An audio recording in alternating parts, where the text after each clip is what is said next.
Thanks for staying with us. I'm Eric Bowling in for Bill O'Reilly. And in the personal story segment tonight, what Americans hate hearing from Hillary Clinton and Donald Trump.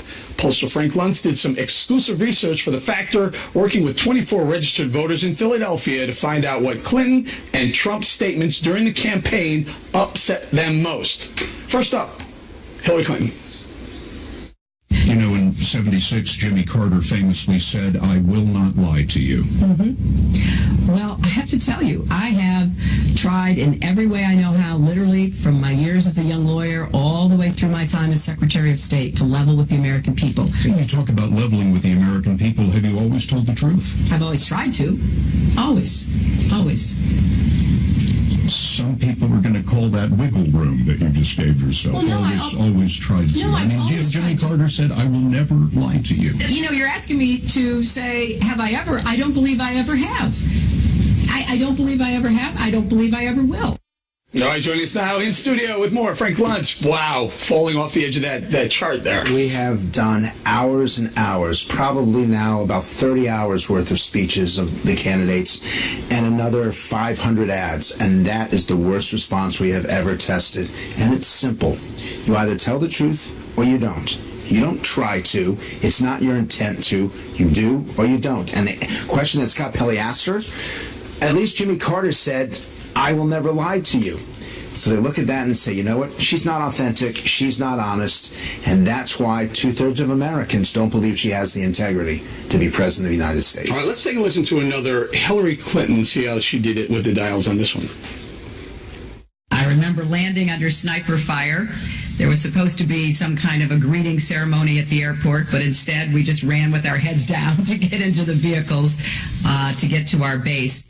Problem is, that's not what happened. And we should know, CBS News accompanied the First Lady and daughter Chelsea on that Bosnia trip. That's Senator Clinton talking to me on the military flight into Tuzla. And these are the pictures we recorded of the greeting ceremony when the plane landed.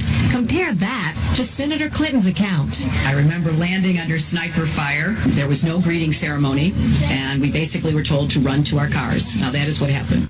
Well, look at that, Frank. Even the Democrats on the bottom, the green number, they were even more disappointed with Hillary's answer. So here's what I don't understand. You've got those two amazing examples, and I don't hear anything from the Trump campaign.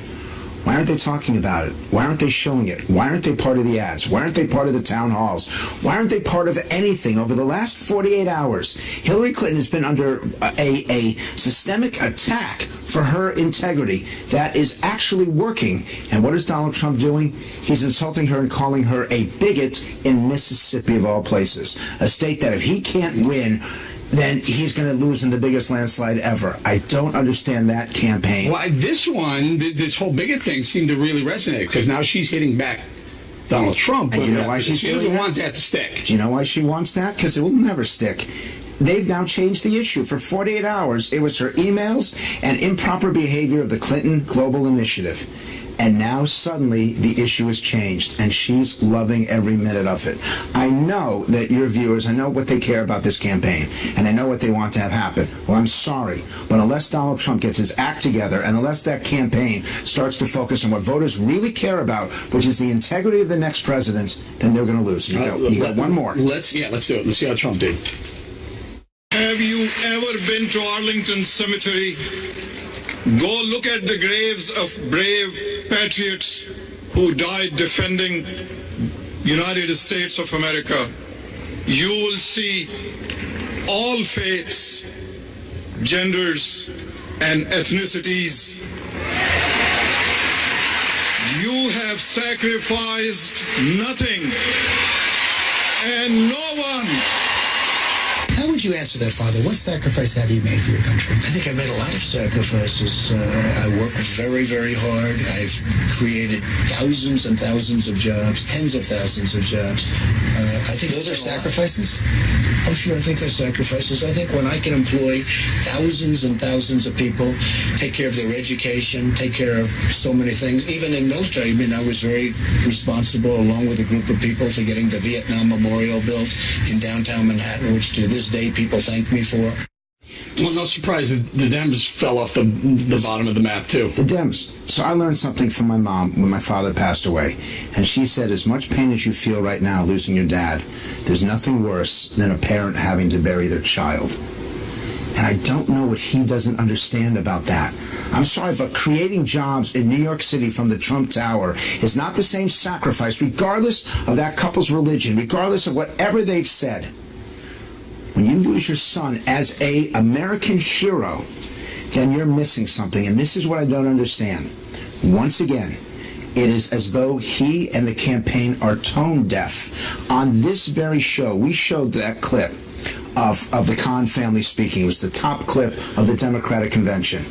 And yet he still goes after them. Well, no. I mean, I think he realized after he did that he should have, because he had a great convention. Remember, that he had just come off of a great convention where he actually took the lead. Then my recommendation... And then this happened, and it kind of took he watches the ball. He watches this show. My recommendation to you, Mr. Trump, is that at the opening of the debate on September 26th, you explicitly apologize to the Khan family and to John McCain. And then you turn to her and say, Madam Secretary, do you apologize to the parents of the young men who were killed in Benghazi because you didn't react?